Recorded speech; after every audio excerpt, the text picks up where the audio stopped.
Tak, čaute, vás vítam môjho tutoriálu a dnes si ukážeme, ako postaviť kuľomet.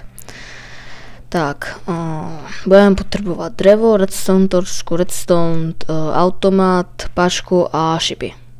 Tak, drevo ja neviem, či to presne drevo, ale ja to robím radšej s drevom.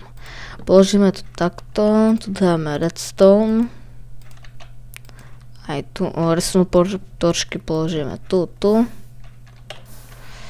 A tady a tady. Tak. Redstone naťaháme do jakej dĺžky to chcete. Môže to byť ako ako len chcete. Dáte automat. Ako mal by ste to počuť. Viete, že to už hučí. Tu položíte, čiže do jakej dĺžky chcete a tu dáme páčku. Tak. Do tohto poukladáme šipy. A šepačku. Ako vidíte, strieľa vám to.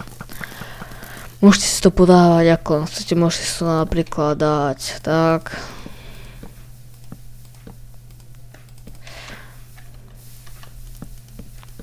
A proste ako to chcete, tu si môžete spustiť hlavu a budete to, že keď vystrelí šíp, no to ešte začne horeť. No, netriaf sa to veľmi presne.